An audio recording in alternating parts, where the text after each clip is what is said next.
Hello, StarCraft fans! This is Falcon Paladin coming to you with yet another StarCraft Brood War upload. Today we have a game between Jaedong and Flash here on Fighting Spirit. This is from WCG 2010. This replay was sent to me by a subscriber of mine. Thank you so much. And let's get right on into it. In the top left-hand corner of Fighting Spirit, we have the orange Terran player. It is Flash. And in the bottom left-hand corner of the map, we have the blue Zerg player. It is Jaedong. Oh, that last game I cast between Flash and Jaedong. It's probably been a month or so now since I did that, but it is one of the best ZVTs I've ever found to cast in my entire life. Brood War is so fun. So much always happening here. And at the highest level of play here, too. These guys, their APM is flirting with 500. 500 in the early stages of the game. We're going to go ×2 speed for a little bit. Just in the first part of the game here, not a whole lot happens. There's an Overlord moving out. Got ourselves a supply depot. I mean, that's just pretty much what we're doing here, is getting supply early on. There's a quick pool. Actually, some harassment on the way here from Jaedong. That was not a 6 pool, mind you. Looked to be about an 8 or a 9 pool, so still some harassment on plan here. But Jaedong knows the safe build. He knows how to do this in a way that the early lings will not kill him immediately. Drone now expanding here at about 12 supply or so. So it might have been a 12 pool, right around there, basically, is what I'm saying here. Bottom line, it was a pool first, which means we do probably have some early lings on the way, and indeed we do. Indeed we do. So we're going to slow this thing down. They take out an SCV that was here to scout. This is why you scout. Look, you guys, Flash scouts, huh? Well, he did back in 2010. Anyway, so some classic Brood War showing you that even the pros do love to scout here. So what's Jaedong's response going to be? He's going to pull some SCVs, that's for sure. SCVs here going to try to block off this ramp a little bit, make it hard for the lings to get up. Are the lings actually... Where are you going? Why are you running home? I don't understand. I guess maybe the Overlord could be scouting this and see that the SCVs were pulled. Probably wasn't going to happen for him. 2 SCVs blocking the ramp. Got the Marines behind to shoot there. Like, who needs a wall when you have SCVs? That's what I always say. Yeah, the lings... the early lings not doing anything for the Jaedong. That seems problematic for our Zerg player, but we will endure. We will carry on as Zerg players. I'd say that Flash is probably favored in this matchup. I don't know who wins. I don't watch these replays ahead of time. And if I caught this back in 2010, I have long forgotten the result of this exact match. It's just that Flash generally gets the upper hand. Although I will say, in all the Flash versus Jaedong casts I've cast on this channel, Flash has not won all of them. We'll just make that very clear. There's your expansions. It's a 1-Rax expand. Basically, we see the same thing today in StarCraft 2. 1-Rax expand into an engineering bay, which is going to be good for missile turrets in case there are some early mutas coming up. And there is a lair in production, also engineering bay for the upgrades for the Marines. It's a very useful building to get. In ZVT, if you're not getting an engineering bay, you're probably doing something wrong. I think that's how I'm going to choose to characterize that. Wish I could tell how many workers there were for each player, but 1, 2, 3, 4, 5... 6, 7, 8, 9, 10, 11, 12, 13, 14, about 20, I'd say, for Jaedong, and 2, 3, about 18, 19 or so. So pretty even on the worker count. A Ling did try to come up here and scout. The Marine count is ridiculous right now. We've got 4, 5, 6, 7 of them. Another barracks coming up here, too. This very much looks like it could be, well, I was going to say a stim timing, but there's not an academy, so we can't get stim. But +1 attack is coming up. So maybe a +1 attack push here from Jaedong coming in here at around maybe 6-minute mark or so. Again, Jaedong recognizes what's going on here. Did I say for Jaedong? I meant for Flash. For Flash with the push. Got the bunker at the front. Going to fill that with 4 Marines. Very hard to break this with just Zerglings, especially if the Lings don't have any upgrades themselves, as they do not. There's no evolution chamber at all on the field here for our Zerg player, but he does have the double gas going and the quick lair. Let's see what kind of tech he tosses down real fast. And it is a Spire. Okay, so got a macro hatch and a Spire coming in. Yeah, already has the engineering bay, so a missile turret or 2 will not be hard to come down. For Flash, got a supply depot here, placed to protect this bunker from Ling surrounds. If you could, Lings are melee units, obviously, and so they have to get a nice surround on the bunker to kill it. If they can only get 2 of the available 4 sides, that's good.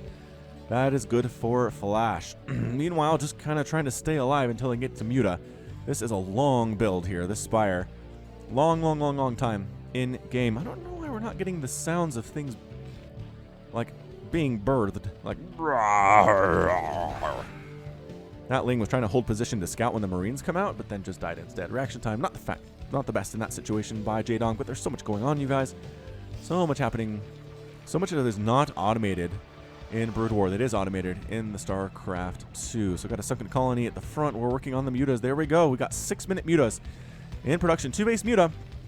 Exactly, I think, what Flash is going to expect here. He hasn't seen any kind of attack. Just a handful of lings. He did scout. There he goes. Sees the gas. I think, does he know about the... I don't know if that helps us or not. I think he's going to assume he knows about the Spire. I'm not sure if he's physically seen it with his own eyes yet. There's your missile turret. Look at that timing. Just as the mutas start popping, we in fact have a missile turret at the natural base ready to go. Another missile turret coming up behind this mineral line too. And is there going to be one at the main? I feel like there should be one. There's an academy too. Stim is just about complete. That's going to be real good. These +1 Marines with Stim. Dang, 3-4 missile turrets here at the natural. This missile turret gone though. Marines trying to deal with this great stacking from Jaedong here. Missile turrets trying to shoot them away. There are 2 of them firing on the flock. Repairs keeping that one alive. Couple mutas die. Going to move up here into the main. There's actually nothing... I was going to say, nothing to defend that except for the fact that the mutas would have been trapped if they'd gone up there. So, very smart move by Jaedong, getting the heck on out when that getting was good. A lot of missile turrets here. Again, if you're going against 2-base muta as a Terran player, do not be afraid to get 3-4 missile turrets at your natural base, because those mutas are going to come fast. And they're going to come hard, too. Whew, a little bit of a pause there, but we're back through the magic of Shadow Play, or I guess the GeForce Experience, as the NVIDIA prefers it to be called. Alright, so just basically getting Marines and Medivacs is all Flash is working on. Marines, Medivacs, no dropships, no sign of a starport anywhere, and really this is all you need to handle a Ling Muta type play. If you start getting lurkers out, that's where you're going to be in trouble with just Marine Medivac, unless you have the splits of Flash, in which case you'll probably be alright. Third base done for Jaedong up along this left side, expanding towards his Terran opponent, which is a little bit risky, but again, it's Jaedong. I think we're okay. So here comes the push. Push is on the way. +1 attack is done. Stim is done. I believe that was range that was done here too. That just, I think I saw that at the academy. And Flash is not worried about it. He's pushing right on in 8.5 minutes. Giant Marine count here. I mean, he's got 16, 20 Marines probably. This third base, I think, is just toast. Yep, goodbye third base. It was nice knowing you. There's just not enough of anything for Jaedong to save this thing at all. So we're going to say farewell to the hatchery and the extractor that was here. Oh boy, Marines, medics, you can't, I mean, 4 sunken colonies at the front. He's really worried about this Marine ball coming down. The mutas are going to try to maybe draw the Marines back into the main base by doing some harassment. And you know what? I think it's going to work out here, too. There's a handful of, or actually a bunch of Marines here still inside the main. He's killing the SCVs on the gas, hoping that Flash won't replace them soon enough to keep that gas income. But again, it's not really gas income, but as much as mineral income right now for the Flash. Picking off individual Marines with this stacking trick, which is where he just basically put an Overlord into the control group, put it across the map, and then have them select on the dude. And they stack up like that. It's very nice. All right, so here comes Flash. Very intimidating army right now. Oh, there are some lurkers ready to go. All right, so this is where the micro comes into play here. Can't really micro the lurkers. You can hold position them, though, where they won't attack until the Marines are right on top, which is really effective. But I think Flash is too smart to run into that trap. You kind of have to spam the hold position button. There's the scan. And here we go. I mean, this is, yeah, you're going to lose some Marines. Oh, maybe there were more than... That was interesting. I mean, I think with 2, you can go in and get some good splits and some good concaves on these dudes and kill them. But with 4, that might be too much for Flash here. So going to come up and try to reestablish this third base by burrowing some lurkers on this ramp. Are they? Are they going for a flank? Whoa, these lurkers. Where are they going to... I'm very confused. Come on, Jaedong. What are we doing with this thing? Oh, he's going to try to pick up reinforcing Marines. Gets spotted, though. Has to run. Oh, one of them is killed. Out in the open here. Marines just continuing to pour out of this 2-base production of Flash. 4 barracks running consistently. Starting tank production. Already has a tank. Got a science facility. Got a starport.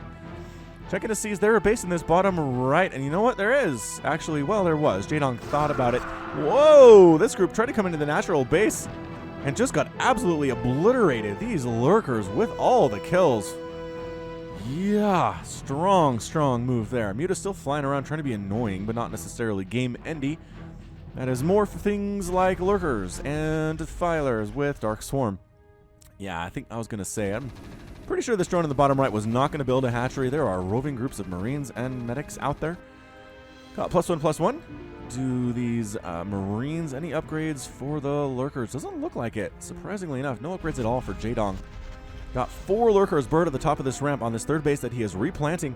And we're just kind of marining it up right now. Beginning science vessel production. Radiate is going to be really important for getting rid of some of these lurkers. Also, tanks can outrange them very nicely, so if you can spot them, you can kill them with tanks. Ling lurkered in the middle of a lot of orange here, actually. What are you doing? Managing to escape and get up here into the center section of the map where there is technically pace you can expand, but I don't think it's going to really work out. Oh, Jaedong trying to expand to the top right. Guess who spotted it? It was Flash. He spotted it, but all of his Marines aren't attacking, surprisingly enough. I don't know if... Yeah, Muta's getting rid of some of the Marines and some of the medics here, and actually might... the drone did get killed. I was going to say, it might save the drone to allow the space to get thrown up here, but no, coming back in to attack this third base again. Science Vessel is a detector, can see the lurkers and hit them with the tanks as a result here, but Science Vessel actually moved on. Surprisingly enough, this third base is going to go down once again. Can he come in through this? There's the Defiler, gets irradiated. There's the Dark Swarm. Dark Swarm path here. Ling's doing so well inside that Dark Swarm, forcing Flash to retreat.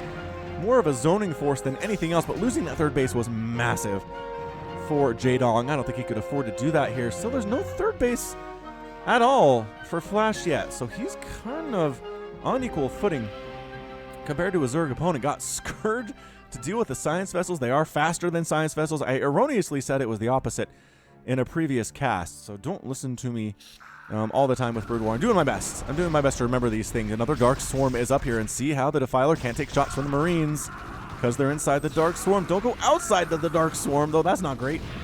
A couple Marines joining the party.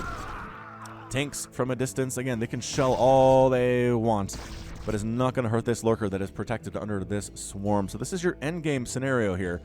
If you're Jaedong, he's going to replant his third. He can't. There are Marines here. He's stuck onto base. Trying to expand in the bottom right-hand corner. I don't think it's going to work out. Pretty ginormous army for Flash here, though. This is very scary indeed. Got Science Vessels. Got Marines. This army is looking intimidating for Flash.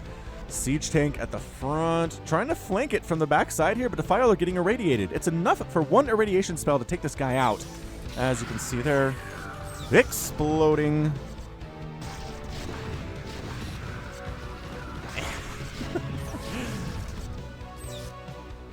And Flash setting up at the front door. Tanks on this Nidus Canal. Dark Swarm up. Lurkers burrowing inside the Dark Swarm. Trying to get some hits. No! Focusing down the Scourge before. Dark Swarm on the right side here, too, doing some more splash damage with these lurkers. And staying alive here is Jaedong. Can he get a lucky hit with those Science Vessels? No, still can't do it. Scourge getting burned out of the sky by the Marines with +1/+1. It's 120 supply to 76 total supply. Flash is definitely in the lead right now at 14 minutes into this game. The Marines coming down to the bottom right-hand corner where this third base is just recently been established by Jaedong.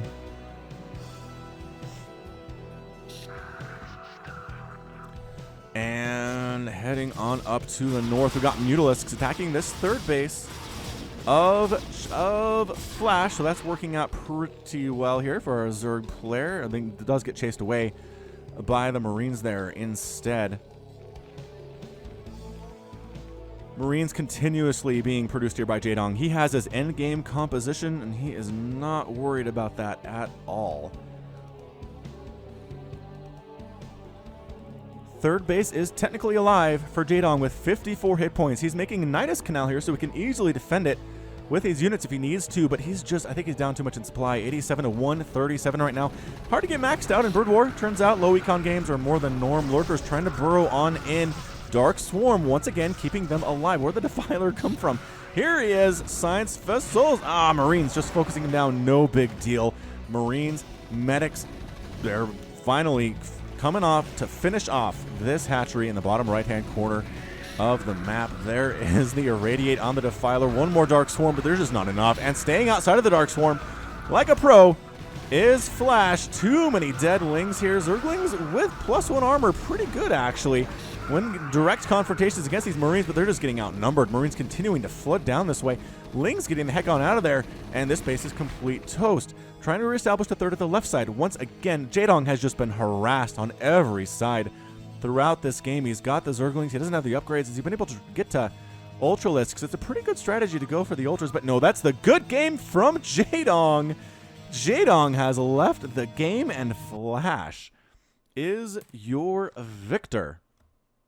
All right, so again, another incredible display from Flash here today on Fighting Spirit. Jaedong did what he could, but just couldn't get that third base down. I think that was a huge problem for him. No third base means lower army production. Can't quite pull it off if you're on 2 base against a 2-basing Terran player as good as Flash is. And honestly, who's as good as Flash? Most people are not as good as Flash. So tanks really making the most of their time in this game as well. And that's it. Just the mobility and the map awareness from Flash, able to get a 4th base established in the top right corner too. And that's going to be it from me. So this has been Falcon Paladin coming to you with yet another StarCraft Brood War upload. Go ahead and hit that like button. Hit that subscribe if you like what you saw and what you heard today. You can also catch me on Twitter, Facebook, and a Patreon, all at /Falcon Paladin. And until next time, as always, thank you so much for watching, and you take care of yourself.